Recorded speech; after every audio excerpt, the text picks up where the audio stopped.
वैसे तो बॉलीवुड का एक सेशन है, लेकिन ज्योतिरादित्य सिंधिया जी अगर सही समय पर बॉलीवुड में जाते तो शायद शाहरुख खान और आमिर खान को भी फेल कर जाते।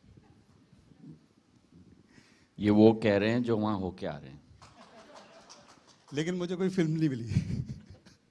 खैर, शुरुआत करते हैं। सबसे पहले मध्य प्रदेश में जो भारतीय जनता पार्टी की शानदार जीत हुई है उसमें आपका भी श्रेय है, क्योंकि आपने कई सारी करीब 80 रैलियां की, रोड शो किए, और मालवा का जो बेल्ट है, मालवा और चंबल का, हालांकि बुंदेलखंड में भी काफ़ी सक्रियता दिखाई दी, लेकिन सबसे ज़्यादा सफलता वहाँ पर मिली। और मध्य प्रदेश में जो भारतीय जनता पार्टी को 163 सीट मिली है, उसके लिए सबसे पहले आपको बहुत बहुत बधाई। बहुत बहुत धन्यवाद। धन्यवाद मनोज, बहुत धन्यवाद। ये चमत्कार कैसे हुआ? ये साफ साफ तौर पर अगर मैं कहूँ तो इसका एकमात्र श्रेय अगर जाता है तो प्रधानमंत्री नरेंद्र मोदी जी का नेतृत्व को जाता है। जो परिवर्तन मध्य प्रदेश में केंद्र सरकार की नीतियों के आधार पर, राज्य सरकार की नीतियों के आधार पर, जो डबल इंजन की सरकार है, उसका वास्तविकता एक परिवर्तन हमने जमीन पर मध्य प्रदेश में देखा है। जिस मध्य प्रदेश में बीएसपी का मुद्दा बहुत चलता था, बिजली, सड़क और पानी, बिजली का अभाव, सड़क दिखते नहीं थे, पानी मिलता नहीं था। आज उसी प्रदेश में जहां 5000 मेगावाट की बिजली का उत्पादन था, आज 29,000 मेगावाट बिजली का उत्पादन है। जहां केवल 44,000 किलोमीटर की सड़कें थी, वहां आज 5 लाख किलोमीटर की सड़कें, गड्ढे बिना। और जहां सिंचाई के साधन की क्षमता 7,65,000 हेक्टेयर की भूमि सिंचित थी, आज वहाँ 48 लाख हेक्टेयर की भूमि सिंचित है। तो ये एक अंग्रेजी में कहते हैं इंक्रीमेंटल परिवर्तन नहीं, लेकिन एक मॉन्यूमेंटल परिवर्तन हो पाया है। 1,30,00,000 लोगों को गरीबी के दर से मध्य प्रदेश में उठाया गया है। किसान सम्मान निधि की राशि, उसमें मध्य प्रदेश सरकार की 6,000 रुपये अतिरिक्त, मतलब 12,000 रुपया हर किसान को।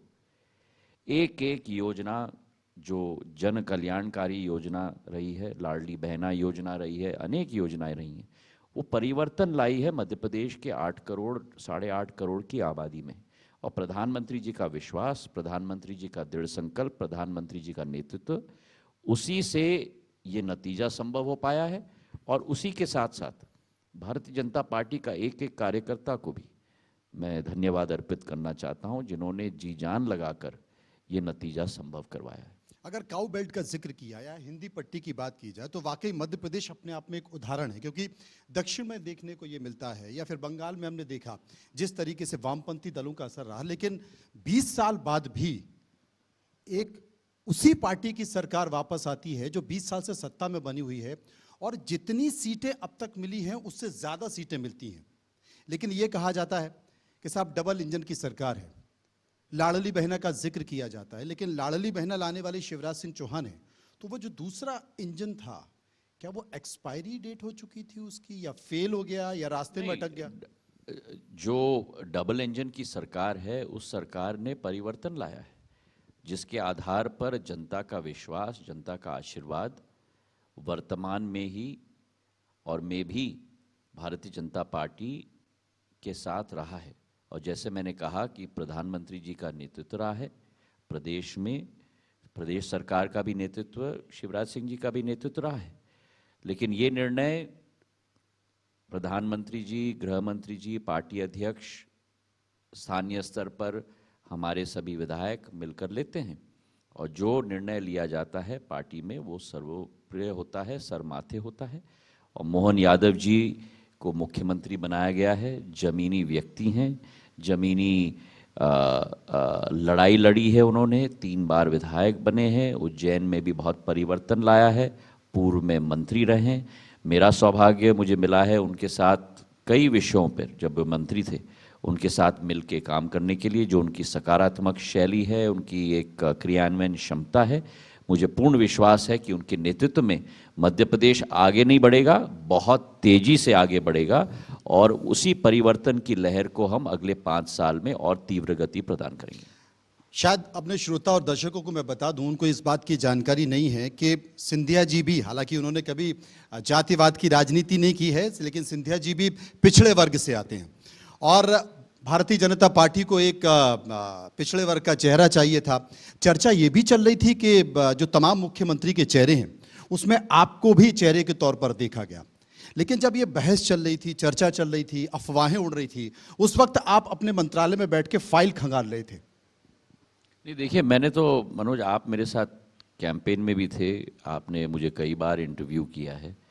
2013 में भी ये प्रश्न मुझसे किया गया था, 2018 में भी प्रश्न किया गया था, 2018 में तो पोजीशन भी किया गया था मुझे, 2023 में भी आपने मुझसे यही प्रश्न कहा और मैंने सदैव कहा है कि जो खून मुझ में है, मेरे पूज्य पिताजी का, मेरी आजी अम्मा का, कुर्सी के साथ मोह और कुर्सी की दौड़ में ये परिवार कभी भी नहीं रहा है।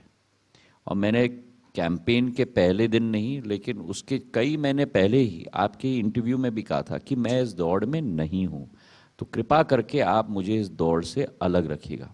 और इसलिए जिस दिन कैंपेन समाप्त हुआ, 17 तारीख को मतदान था, 17 तारीख से ही मेरा दोनों मंत्रालयों का दौरा, पार्टी के द्वारा जो जिम्मेदारी दी गई थी विकसित भारत संकल्प यात्रा का, उसका दौरा पूर्ण रूप से मैंने शुरुआत कर ली थी, क्योंकि 1-2 महीने हम लोग मंत्रालय को भी ठीक से नहीं देख पाए थे, क्योंकि हम लोग तो मध्य प्रदेश में बैठे हुए थे।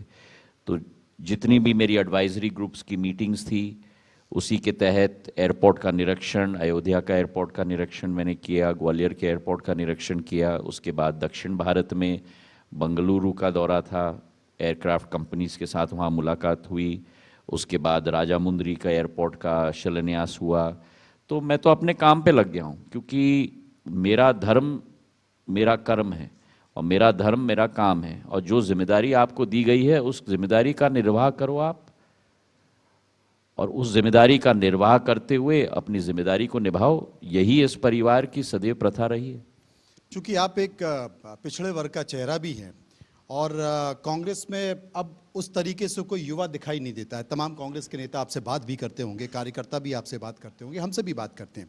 वो ये कहते हैं कि यार ऐसा लग रहा है मध्य प्रदेश में पार्टी अनाथ सी हो गई है।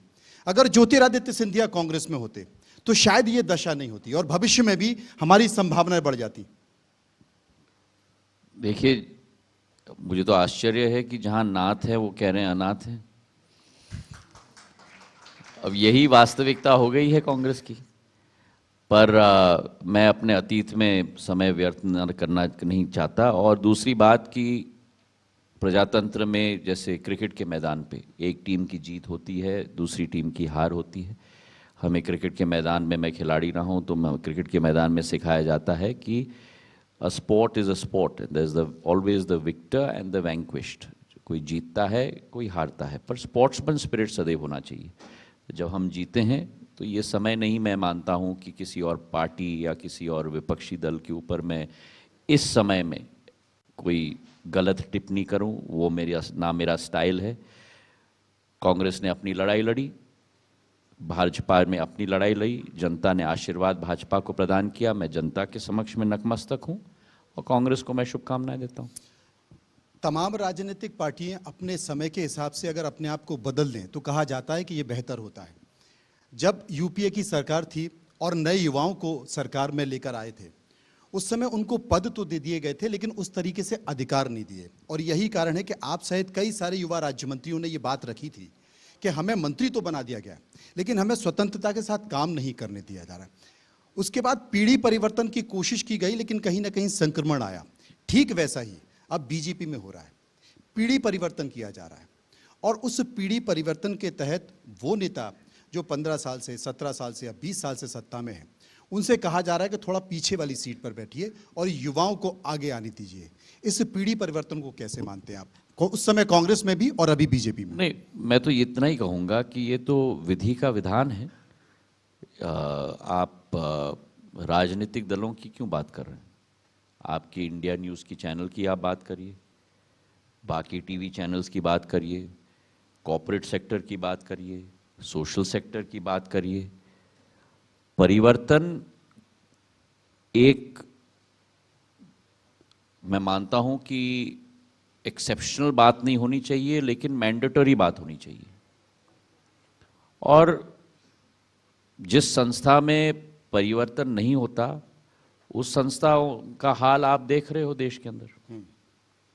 हमारे आपका देश इशारा में, कांग्रेस की तरफ है। हमारे देश में नहीं, मैं केवल कांग्रेस की बात नहीं कर रहा हूं, मैं केवल राजनीतिक दलों की बात नहीं कर रहा हूं, मैं पूरे लैंडस्केप की बात कर रहा हूं। चाहे कांग्रेस की आप बात करो, बिल्कुल सही कह रहे हो आप, कांग्रेस की आप बात करो, कॉर्पोरेट सेक्टर में आप देखो, जिन कंपनियों की एक एक लाइन में चलती थी 25-30 साल पहले, आज उनका नामो निशान नहीं है।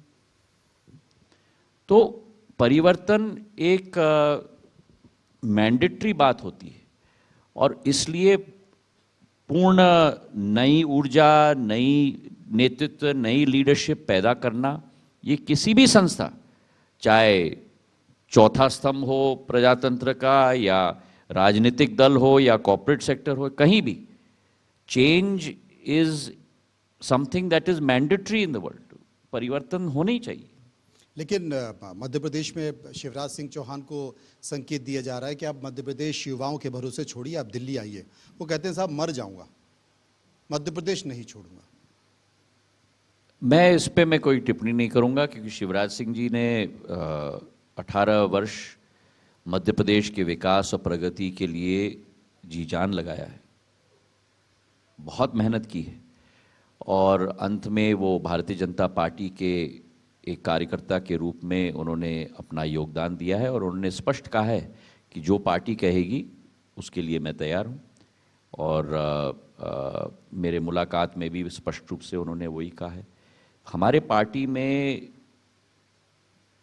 डिसिप्लिन, पार्टी की सोच और विचारधारा आपको संगठन में इस्तेमाल करना है, आपका सरकार में इस्तेमाल करना है, आपको कार्यकर्ता के रूप में इस्तेमाल करना है। जो हमारी पार्टी कहती है उससे पूर्ण रूप से धर्म को की तरह मानते हुए क्रियान्वयन करना, ये हमारी जिम्मेदारी बनती है। सिंधिया परिवार का इतिहास रहा है कि धार्मिक स्थलों को लेकर उन्होंने बहुत काम किया है। आप भी इसी कड़ी में आगे बढ़ रहे हैं। हमने देखा कि आप अयोध्या गए, वहाँ पर एयरपोर्ट के लिए किस तरीके से आपने प्रयास किया।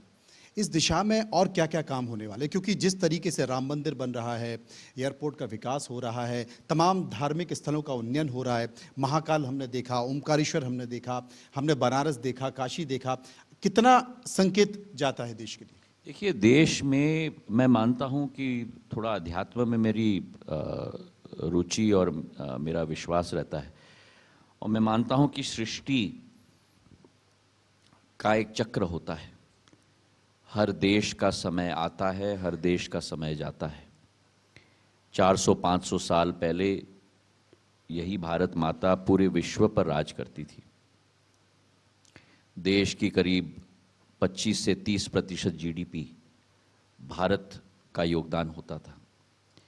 आज धीरे धीरे करके प्रधानमंत्री जी के नेतृत्व में उसी लक्ष्य की पूर्ति के प्रति हम लोग अग्रसर हो रहे हैं।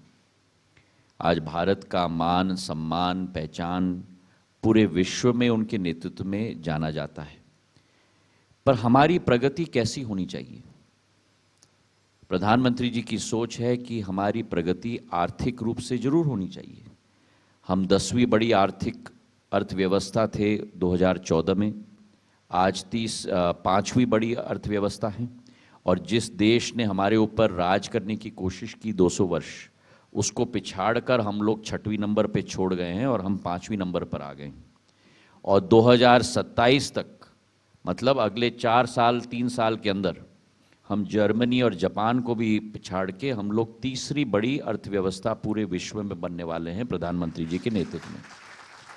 ये भारत का पथ है जिस पर हम लोग अग्रसर हो गए। मेक इन इंडिया, आत्मनिर्भर भारत, हमारी 10 lakh crore capex programme, roads, highways, airports, ports, हमारी अधोसंरचना में विकास, हमारी फाइनेंशियल हेल्थ, कोविड में जो हमारे लोगों का फाइनेंशियल मैनेजमेंट प्रधानमंत्री जी के नेतृत्व में रहा, पूरे विश्व में सराहा गया। पर ये मैं मानता हूं कि एक पहलू है उस भारत की नई अवतार की, एक और पहलू है, और वो है हमारी आध्यात्मिक शक्ति का विस्तारीकरण। क्या आप और हम कभी भी कल्पना कर सकते थे कि योग संयुक्त राष्ट्र के बिल्डिंग के प्रांगण में किया जाएगा, जहां 130 देश के प्रतिनिधि उपस्थित होंगे प्रधानमंत्री जी के साथ? आज योग पूरे विश्व में जाना जा रहा है।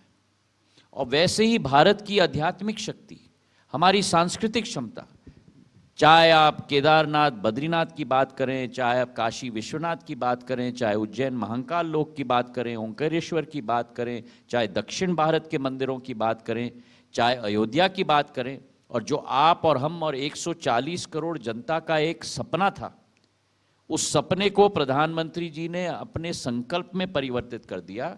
और संकल्प से सिद्धि तक जो संघर्ष उन्होंने किया है, और 22 जनवरी को रामलाला का प्राण प्रतिष्ठा अयोध्या के राम मंदिर में भव्य रूप से भगवान पुरुषोत्तम भगवान राम की पूर्ण रूप से प्राण प्रतिष्ठा वहां मनाई जाएगी। और उसके पहले, मैं तारीख आपको आज नहीं दे रहा हूं, लेकिन उसके पहले अयोध्या की एयरपोर्ट 6,500 स्क्वायर मीटर की, 65,000 स्क्वायर फुट की एरो ब्रिजेस समेत पूर्ण रूप से तैयार होकर देश को प्रधानमंत्री जी समर्पित करेंगे।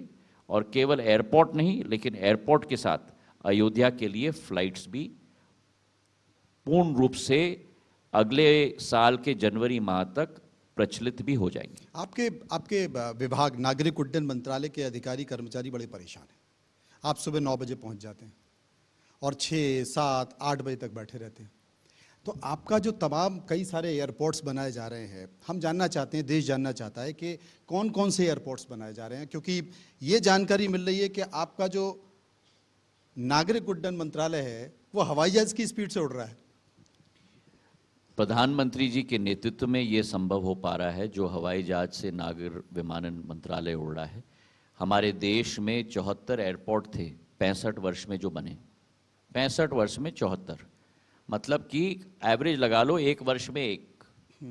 पिछले 9 वर्ष में एयरपोर्ट्स, वाटरड्रोम्स और हेलीपोर्ट्स मिलाकर 75 एयरपोर्ट्स, वाटरड्रोम्स और हेलीपोर्ट्स बने हैं। 149 तक उस संख्या को हम ले गए। और आने वाले 5 वर्षों के अंदर जो 149 की संख्या है, वो 200 तक हम ले जाएंगे। ये विश्वास आपके दर्शकों के द्वारा आप पूरी देश की जनता को हम लोग दिलवाना चाहते हैं। और जहां तक आपने वर्तमान की बात की, अगले 3 माह के अंत तक, मतलब कैलेंडर ईयर 2024 का पहला क्वार्टर, मान लीजिए मार्च के अंत, अप्रैल तक, सूरत के एयरपोर्ट का उद्घाटन, टर्मिनल, उसी के साथ अयोध्या का एयरपोर्ट का उद्घाटन, तिरुचिरापल्ली का एयरपोर्ट का उद्घाटन टर्मिनल का, उसी के साथ कोल्हापुर का एयरपोर्ट 250 करोड़ का, पूना का एयरपोर्ट नया टर्मिनल 550 करोड़ का।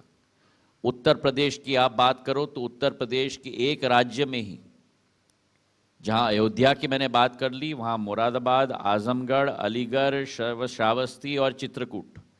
अभी आपके और हमारे साथी अखिलेश जी मुझे कह रहे थे कि आजमगढ़ का कब खोल रहे हो। अब उनको इस प्रोग्राम से सुनाई देगी कि पहले क्वार्टर 2024 तक एक एयरपोर्ट यूपी में नहीं, 5 एयरपोर्ट कनेक्टिविटी के साथ हम लोग खोलने वाले हैं। उसी के साथ ग्वालियर का एयरपोर्ट 500 करोड़ का, जबलपुर का एयरपोर्ट 421 करोड़ का, और उसी के साथ साथ लखनऊ का नया टर्मिनल 2000 करोड़ का। उसी के साथ साथ आने वाले अक्टूबर नवंबर में 2 बड़े बड़े एयरपोर्ट्स, जो आपका और हमारा और हर देशवासी का सपना है, नवी मुंबई का और जेवर का, वो ऑपरेशनल हो जाएंगे अगले नवंबर तक। जो दोनों शहरों में अब एक एयरपोर्ट नहीं, लेकिन 2-2 एयरपोर्ट हो जाएंगे। और गोवा के अलावा केवल ये 2 शहर में नए एयरपोर्ट अक्टूबर नवंबर 2-2 एयरपोर्ट बनेंगे। पर 2030 तक ये भी आपके शो पे मैं जनता को संकल्प देता हूं कि ऐसे 15 शहर होंगे देश में जहां सिंगल एयरपोर्ट नहीं लेकिन ट्विन एयरपोर्ट्स देश के अंदर बनेंगे। और हरियाणा का क्या हुआ, क्योंकि हरियाणा के लिए कार्तिकेय जी संसद में लगातार इस मांग को उठा रहे हैं, हरियाणा के लिए कुछ नहीं देंगे? हरियाणा के लिए भी हम लोग डेवलपमेंट कर रहे हैं। गुड़गांव में हेलीपोर्ट बन रहा है, लेकिन स्पष्ट रूप से मैं बता दूं कि इसमें राज्य और केंद्र दोनों को साथ में मिलना पड़ता है, क्योंकि राज्य सरकार जमीन प्रदान करती है और उसी के आधार पर हम लोग एयरपोर्ट्स बना सकते हैं। राज्य सरकार से हमारी चर्चा चल रही है और जो संभव हो हम लोग करने के लिए तैयार हैं। ये आपने तमाम बातें, जम्मू का शिलान्यास होगा नवीन एयरपोर्ट टर्मिनल का, जहां वर्तमान में 17,000 स्क्वायर मीटर का है, 40,000 स्क्वायर मीटर का बनने जा रहा है। जी। श्रीनगर में आने वाले समय में नया एयरपोर्ट टर्मिनल का 1,000 करोड़ का हम लोग शिलान्यास करने जा रहे हैं। जो वर्तमान में 20,000 का है, वहाँ 70,000 स्क्वायर मीटर मतलब 7 लाख स्क्वायर फुट का एयरपोर्ट बनने जा रहा है श्रीनगर में। उदयपुर और जोधपुर का शिलान्यास एयरपोर्ट का हो चुका है। तो आप ये अनुमान लगा सकते हो कि अगर आपके शो पर बैठकर मैंने 18-20 शहरों का नाम दे दिया है आपको, तो किस तीव्र गति से हम लोग नागर विमानन क्षेत्र में बढ़ने जा रहे हैं। वाकई उस हवाई गति से उड़ रहा है आपका विभाग। लेकिन इस चुनाव प्रचार के दौरान मैंने देखा कि आपके ऊपर बड़ी तीखी टिप्पणी की गई।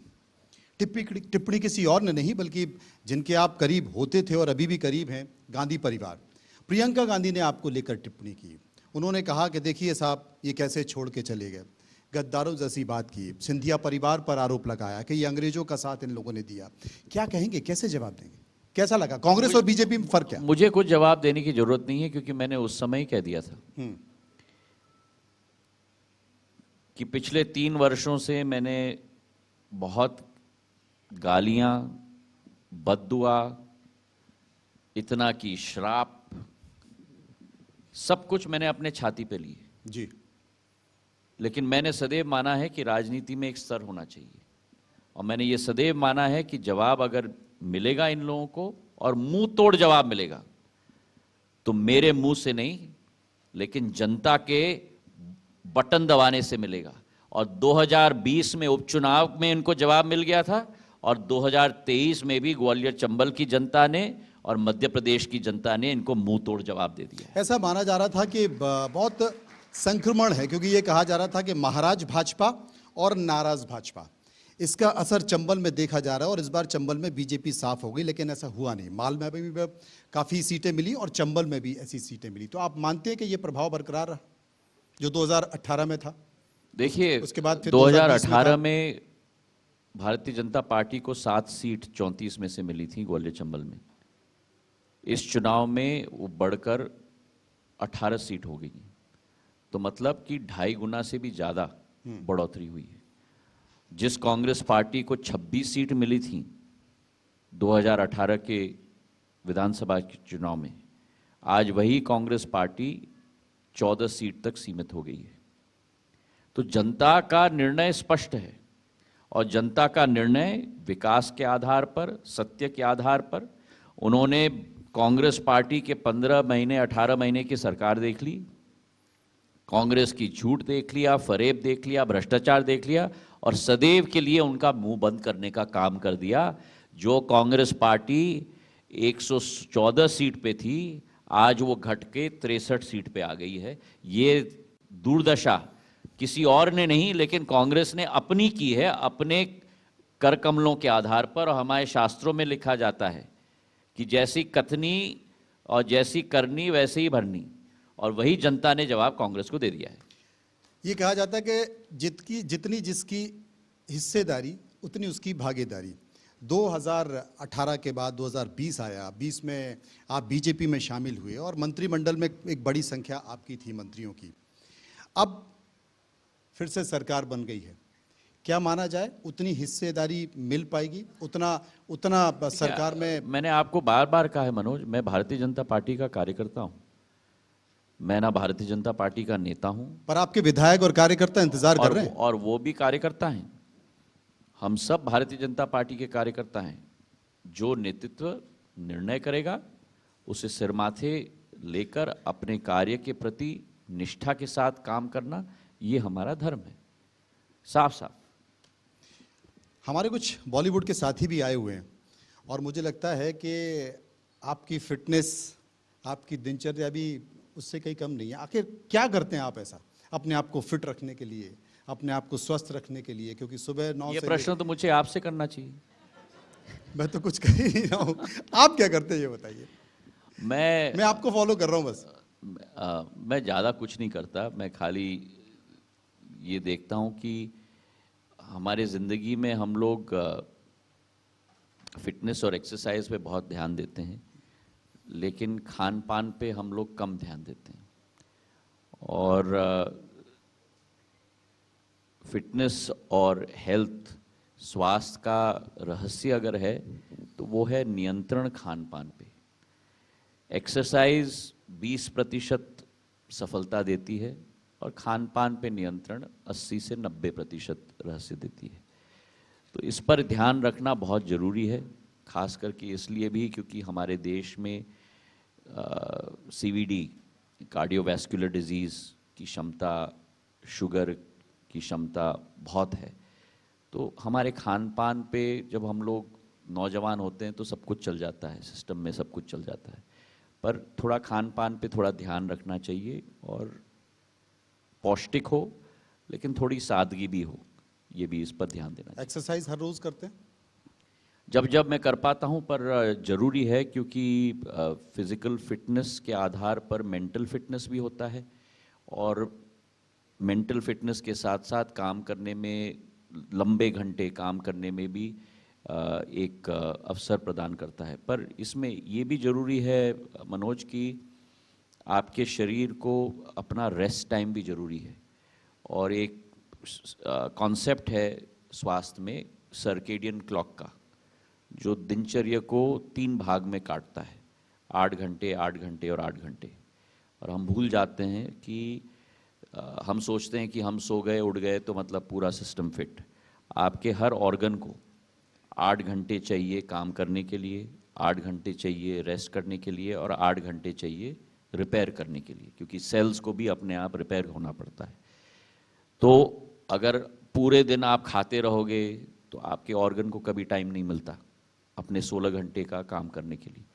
तो इन कॉन्सेप्ट्स को भी हम लोगों को अपने जीवन में रखना चाहिए। इसलिए और ये पुराने कॉन्सेप्ट्स हैं हमारे देश में। पुराने ज़माने में जब ये बिजली नहीं होती थी, तब किसान सुबह सूर्य के पहले किरण के साथ 4 बजे 4:30 बजे उठ जाता था और रात्रि भोजन जैसे जैन समाज करती है, जी जी। सूर्यास्त के पहले 5-6 बजे करके हम लोग सो जाते थे और वो समय मिल जाता था बॉडी और सिस्टम को पूरे अपने आप को रिचार्ज करने के लिए।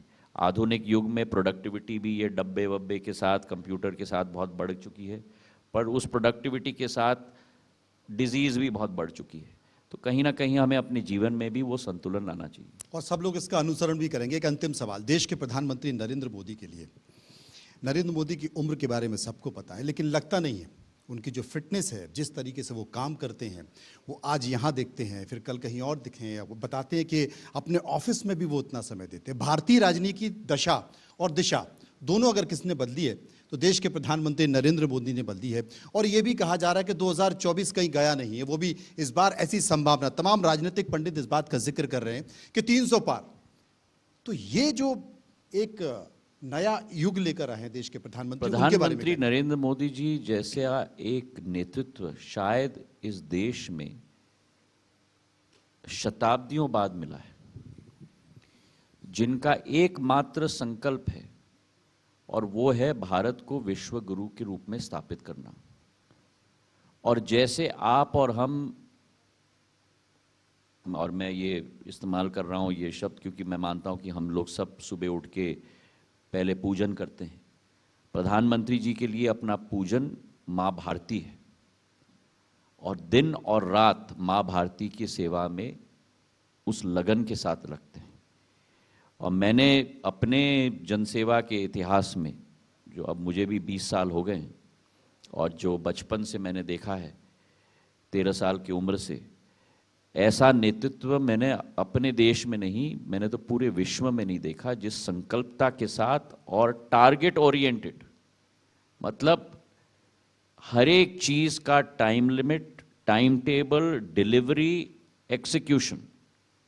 ये नहीं कि हम लोग केवल शिलान्यास करें, पर उसका उद्घाटन कब होगा, लोकार्पण कब होगा, जनता को कब समर्पित करेंगे, और जनता को समर्पित करने के बाद भी कहानी वहां समाप्त नहीं होती प्रधानमंत्री जी के साथ, उसका लाभ मिल रहा है कि नहीं, सर्विस क्वालिटी लेवल्स क्या हैं, जो कॉर्पोरेट सेक्टर में शब्दावली का इस्तेमाल होता है, की performance indicators, KPIs, SLA, service level assurances, ये सारे कॉन्सेप्ट्स का उपयोग प्रधानमंत्री जी अपने एक एक मंत्रालय में करते हैं और इस पर पूरी पैनी नजर रखते हैं, जिसके आधार पर ये मॉन्यूमेंटल चेंज हम लोग भारत में देख पाए। आपने आईटीवी नेटवर्क से बात की, आपका बहुत बहुत शुक्रिया। बहुत बहुत धन्यवाद, सभी का बहुत बहुत धन्यवाद।